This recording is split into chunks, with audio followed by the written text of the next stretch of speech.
present practice.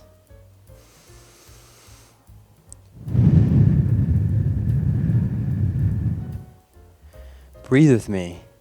In through the nose, out through the mouth.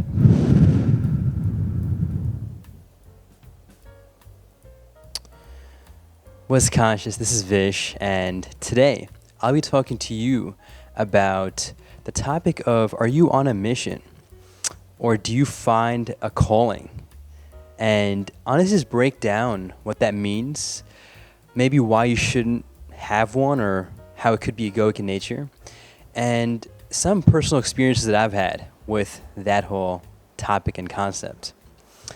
So let's start with this. It's been quite a new age phenomenon with a lot of people having these calls by the universe or by God or nature, whatever people are giving terms or names to give. And it's a sense of almost like newfound purposeness. And I think it stems from a lot of the people not having a purpose in life. Now, I'll get into a bit of why we should have a purpose or why we shouldn't have a purpose, or is purpose even necessary, in a bit. But in the meantime, I'm going to first start by talking about how I think a lot of the culture today, and in most recent times, has been lost. People find themselves lost in lives. And again, that's not a good or a bad thing. But it's definitely been something pretty frequent in nature, at least what I've seen across the world, and especially in this age that I'm in, currently 22. And so a lot of the people around my age who are, whether it's entering college or let's say finishing high school, maybe in the 20s, even 30s, 40s, doesn't matter. It doesn't discriminate. But the feeling of being lost is definitely something that's a common theme amongst so many people. And so it really comes down to realizing that, one, that's frequent, but two, are people actually lost, or are they thinking that they're lost, right? There's a difference. And as I've come to realize, there's the feelings and there's the thoughts and there's the experiences, right? And so a lot of the times people tend to have thoughts about certain things and think that they're feeling a certain way, but they're actually not. It's just a thought. And so I do want to make that distinction and make it very clear. So are people actually feeling lost?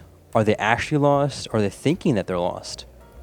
I don't know what the answer is for you watching, but it's important to realize that we should make a distinction there amongst the three different types. Now, as I am talking to you, I'm making some movements here because I think I'm getting swarmed by mosquitoes. So this is a spiritual practice by itself. Anyway, side note, a little distraction. But point is, a lot of people are lost. Now let's break that down. What does it mean to be lost? Usually it refers to you not knowing where you are or where you're going. And there's two ways of looking at that. One, you must find a place and you need to know where you are and need to know where you're going. And that almost leads to a sense of attachment towards grasping onto anything that will give you a sense of feeling at home, or anything that gives you a sense of direction. And that'll tie into essentially what I'm talking about earlier with the video topic, which is, do you have a calling, and do you have a mission, or do you think you have one? So that is the first scenario. The second scenario will come down to being open and really just accepting being lost. I think that's totally okay. Not knowing where you are and not knowing where you're going is beautiful. I mean, you're actually acknowledging and being transparent about how you are feeling and where you're at. And then once you accept that and you acknowledge it, that is when you will actually be receptive and actually have a sense of maybe potential direction and fall into, let's just say, alignment with the nature of the universe, whatever is in the books for you, right? And you just flow with the universe. There are other scenarios where, for example, people are maybe not lost at all. So maybe they have found a path, and that's also great. So I'm really just referring to the first two scenarios. Now, with all that being said, let's talk about how being lost connects with this calling that people are talking about, or this mission. And again, like I said earlier, it's definitely something that's really frequently talked about in the new age. It's called the spiritual communities across the world. We're having all sorts of people become spiritual teachers, meditation teachers, yogis, even my name, which is, kind of it's really just the YouTube name, Yogi Vish, is really just a social media name. It has no significant meaning. So I want to preface with that. But there are people that actually think they're becoming yogis, and people that are thinking that they're becoming mystics. People that have stumbled across maybe quote unquote magical powers, and they think now that they're magicians or they're witches or whatever they consider themselves. And this isn't to invalidate people that actually do have these capabilities or these powers, but I think it's important, to realize that I find it quite interesting how there's just a very simple, let's call it a correlation amongst people being lost and this new rise in people finding this big purpose in life or this new calling in life, a mission as it's being referred to now. It is my mission to save the world. I am going to heal the world through plant-based medicine. I am going to heal the world through meditation. This is going to be a nice little segue into my own personal story, right? Which is where I used to have lots of anxiety, and this was earlier in college. Not something I grew up with, but something that hit me, and that was really due to my own karma, my own action, which was not taking care of myself properly, whether it was not sleeping well, not eating right, and you get the idea. Point is, I wasn't doing it. I wasn't taking care of myself, and that was my own karma, my own action, my own responsibility. Now, with that being said, I found meditation. This is through a beautiful human being named Parth. I did find meditation before him, but he was the one that really brought the light to how important it is and how essential it is, and that is something I will stand by right now. And then, at first, I was a bit wary, and I think that's great. It's important to be wary. It's important to be critical, right? Because you don't want to blindly believe in anything or blindly disbelieve in anything. So I was critical. I was like, is this something that's going to really help the anxiety, or is this something that's not going to work? And so with something like meditation, it's definitely a lot more, let's just call it, there's a lot of stigma behind it, right? And it's a lot more out there, especially because it's not a magic pill like caffeine, for instance, that will just wake you up. Maybe sometimes it does for certain people, but usually it's not that quick. With that being said, I gave it a shot, started doing it, very disciplined, very dedication, or with lots of dedication, and surely, eventually, just a matter of time, it started helping me. I mean, not only was I through the anxiety, I was almost out of it to a certain point, or a certain extent.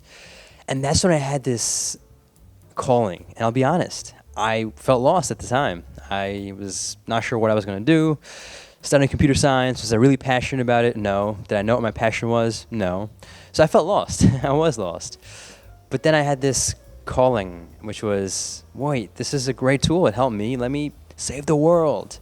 I'm going to spread awareness through meditation to the whole world. And I'm not going to say that I'm not going to do that still. But as I reflect on it now, and this is the advice or just insight that I'm sharing to all of y'all folks that have maybe found this calling, just be conscious of how much ego is present with this newfound calling or mission or purpose. Because for me, that was definitely an egoic goal. I didn't have a purpose, so I was like, essentially, coincidentally, finding meditation, it helping me, coming about this realization that, okay, I can save the world. If this helped me, I can save the world. And it's not wrong to have these goals. Definitely, there's no right or wrong. But it's just important, again, I'm trying to emphasize this again, really just to have the awareness of knowing where the ego comes into place. And is this something that's truly coming out of the intuition? Is it truly a part of the, let's call it the nature's plan book, or is it something that your mind is just exaggerating because you were lost and you had no purpose, and now you're like thinking, okay, now I can save the world. And now you start announcing it to the world, for example, right? Like where I was doing this too. Social media, to everyone, every single person I was meeting, hey, meditation is something I'm big on, and I am going to spread awareness to the world, and that's my life mission. You see, that is where the ego kicks in. And that is what I'm noticing amongst a lot of people these days who either don't have a job, either are just lost in life, who have been rejected by modern day conventional society. And now they find these communities where, I'm not sure this is the right word, but expats maybe. They're, for the lack of clearer words, outcasts, right? So all these outcasts have now come together and formed these communities where they are, let's say, outside the matrix. And now because they're outside the matrix, they feel almost a sense of greaterness or aboveness. They just feel better.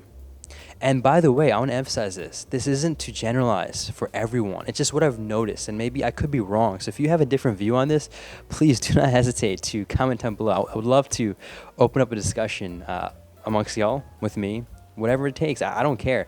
I'm just sharing the views that I have and completely open to acknowledging that with the awareness that I have, or the level of awareness that I have. I'm not enlightened by no means. So I could be completely wrong or just maybe clouded. And so prefacing with this, but I'm just sharing what I've seen and what I've noticed, right? So I just want to really just use this video to bring about that awareness with regards to your calling goals. Are you doing this? Are you trying to take on this mission because you don't have a purpose in life? Are you trying to take on this mission because you feel lost in life? Or is there a genuine calling to this mission? And I am no person to judge whether you should do this or you should do that. It's really just, again, I'm here to try to just spread awareness to the awareness. That's it, spread awareness to awareness or consciousness, right? And this example that really rings a bell within me, and it just came about, was back to this whole meditation example that I had for y'all, right? Where I had this realization. I was like, okay, I'm going to save the world and spread meditation to everyone. See, that itself is not necessarily a bad thing to do or a wrong thing to do.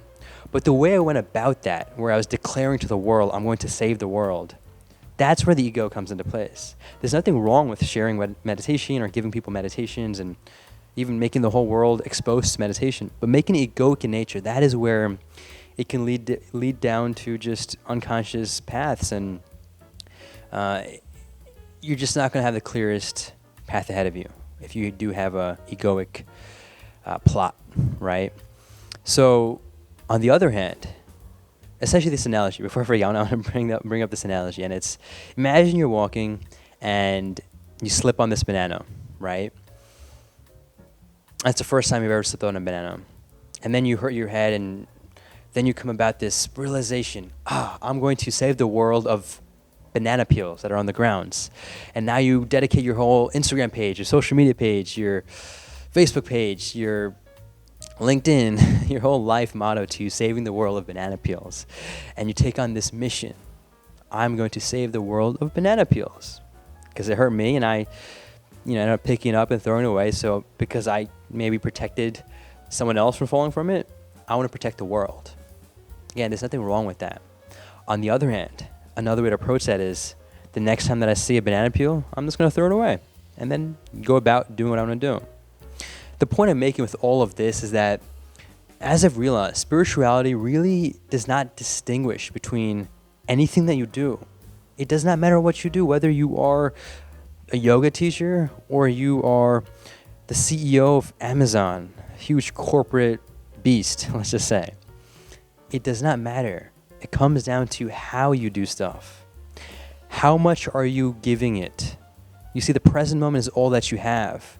So whether you're doing taxes, whether you are eating food, brushing your teeth, planting the gardens, giving a meditation session, meditating, it doesn't matter. It comes down to how involved are you with what you're doing. Are you giving your all? Are you being clear? Are you being conscious? So that really just helps me to come about. And by the way, this is advice for myself too. As I'm talking to y'all, I'm kind of sharing advice to myself because I'm hearing what I'm saying. And it really just goes to show that there is no real distinction between spirituality and the material. They're two completely different dimensions. There is no such thing as a balance between spirituality and the material. That is the brief summary for y'all watching. And if y'all made it this far, thank you. I'm grateful for you.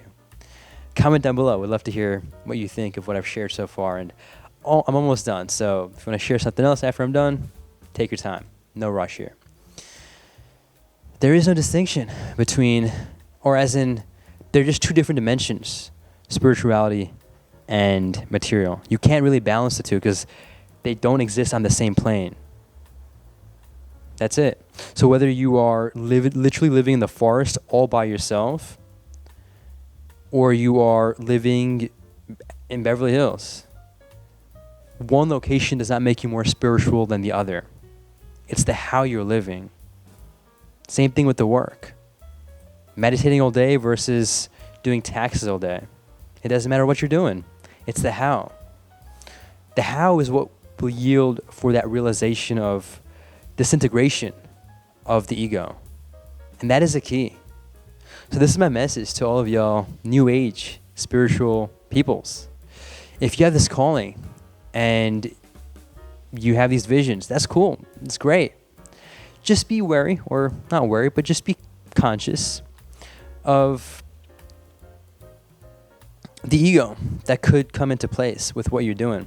And again, this doesn't mean that you shouldn't, I'm making this clear again, you shouldn't be a yoga teacher, you shouldn't be a ceremonial cacao function holder, or it doesn't matter. I'm not saying you shouldn't do this, but just to make that your life mission, to say that that is who I am. See, you're identifying yourself with something which is limiting your ability to be completely conscious. Any identity, whether it's with spirituality, which is actually one of the most dangerous ones, as Eckhart Tolle says, and even Sadhguru, I think, mentions, or even identification in religion. It's very dangerous because you feel like you're choosing a path which is open-minded, but then just the pure identification itself is limiting your growth for awareness, or potential growth for awareness and consciousness. So, yeah, that's all that I have to share with you watching. And I want to reiterate, I respect, love, and appreciate everything that y'all are doing, whatever you're doing. I just want to emphasize the key here, which is let's try to focus on the how, not the what. It doesn't matter what you're doing, whether you're in the farm giving meditation lessons, or you are a lawyer, a corporate lawyer in New York City on Wall Street. There is no difference in spirituality. Not one bit. It's the how. So, thank you so much. I appreciate you sincerely. I'm so grateful. Make it a great day. Take it joyfully. Stay conscious, and ecstasy.